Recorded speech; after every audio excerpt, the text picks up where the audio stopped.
সংবাদে আপনাকে স্বাগতম। শুরুতেই সংবাদ শিরোনাম, এরপর বিস্তারিত। হুতিদের বিরুদ্ধে ব্যাপক হামলার দাবি ইয়েমেনের। যে শর্তে ইরানের ওপর থেকে নৌ অবরোধ তুলে নেবে যুক্তরাষ্ট্র। হামলার ভয়ে ইরান আমাদের সঙ্গে চুক্তি করতে চায়, ট্রাম্প। ৬,০০০ ইহুদিকে ইসরায়েলে বসতি স্থাপনে সহায়তাকারী মানুষটিকে। আপনি যদি মুসলিমদের পাশে থাকতে চান তাহলে ভিডিওতে লাইক করে চ্যানেলটি অবশ্যই সাবস্ক্রাইব করে দিবেন। এখন বিস্তারিত। হুতিদের বিরুদ্ধে ব্যাপক হামলার দাবি। ইয়েমেনের হুতি বিদ্রোহী ও তাদের সামরিক স্থাপনা লক্ষ্য করে বেশ কয়েকটি অভিযান চালিয়েছে ইয়েমেনের সেনাবাহিনী। ইয়েমেন টেলিভিশনে সম্প্রচারিত এক ভিডিও বার্তায় সেনাবাহিনীর মুখপাত্র এই তথ্য জানিয়েছেন। তিনি বলেন, সরকারি বাহিনী ও বেসামরিক নাগরিকদের ওপর হুথিদের বারবার হামলার জবাব হিসেবে এসব অভিযান চালানো হয়েছে। মুখপাত্র জানান, এসব অভিযানের লক্ষ্য অর্জিত হয়েছে। হুতিরা হামলা অব্যাহত রাখলে তাদের বিরুদ্ধে কোনো ছাড় না দিয়ে সামরিক জবাব দেওয়া হবে বলেও সতর্ক করেন তিনি। যে শর্তে ইরানের ওপর থেকে নৌ অবরোধ তুলে নেবে যুক্তরাষ্ট্র। ইরান ও ওমানের মধ্যে সমঝোতার মধ্যে হরমুজ প্রণালী পুনরায় খোলা নিয়ে আশা দেখা গিয়েছে। আর এমনটা হলে যুক্তরাষ্ট্র ইরানের বন্দরগুলোর ওপর আরোপ করা অবরোধ তুলে নেবে। মার্কিন এক কর্মকর্তার বরাতে এক প্রতিবেদনে এই তথ্য জানিয়েছে ব্রিটিশ বার্তা সংস্থা রয়টার্স। প্রতিবেদনে বলা হয়েছে, ইরান ও ওমানের মধ্যে শিগগিরই একটি সমঝোতা হতে পারে।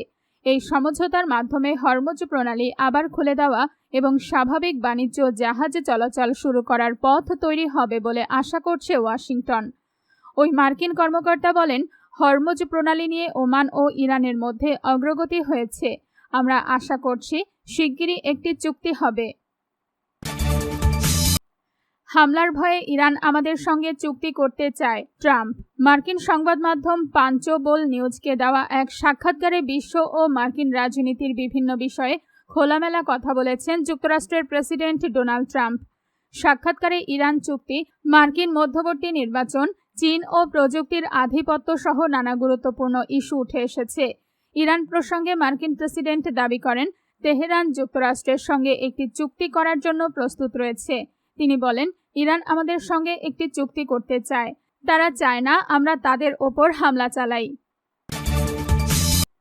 ৬,০০০ ইহুদিকে ইসরায়েলে বসতি স্থাপনে সহায়তাকারী মানুষটিকে। ব্রিটেনের অভিবাসন পরামর্শক ডোভ নিউমার্ক গত ১৫ বছরে ৬,০০০-এর বেশি ইহুদিকে ইসরায়েলে বসতি স্থাপনে সহায়তা করেছেন। তবে এর একটি বড় অংশ জুড়ে তিনি এমন একটি সংস্থার সঙ্গে কাজ করেছেন যা অবরুদ্ধ পশ্চিম তীর এবং গোলান মালভূমিতে অবৈধ ইসরায়েলি বসতিতে অভিবাসনে উৎসাহিত করে। ইসরায়েলি বসতি ও আউটপোস্টের সংখ্যা বৃদ্ধির সঙ্গে সঙ্গে ইসরায়েল ঘনিষ্ঠ বিভিন্ন সংস্থা বিশ্বের বিভিন্ন প্রান্ত থেকে ইহুদিদের সেখানে স্থানান্তরিত হতে সহায়তা করে থাকে। এর মধ্যে সবচেয়ে প্রভাবশালী একটি সংস্থা হল নেফেশ বি নেফেশ। এই সংস্থার ওয়েবসাইটে বিভিন্ন অবৈধ বসতির তথ্য এবং সেখানে চলে যেতে ইচ্ছুকদের জন্য স্থানীয় যোগাযোগের মাধ্যমে তালিকাভুক্ত রয়েছে। উদাহরণস্বরূপ, সংস্থাটি গুশ এতজিয়ন বসতিগুচ্ছ এবং সিরিয়ার ভূখণ্ডে অবস্থিত কাতজরিন বসতির মতো অবৈধ এলাকাগুলোকে প্রচারণা চালিয়ে থাকে। আন্তর্জাতিকভাবে স্বীকৃত সীমানার বাইরে অবস্থিত এসব এলাকাকে এনবিএন আকর্ষণীয় হিসেবে তুলে ধরে এবং বসতি সম্প্রসারণের প্রচেষ্টাকে বৈধতা দেওয়ার চেষ্টা করে।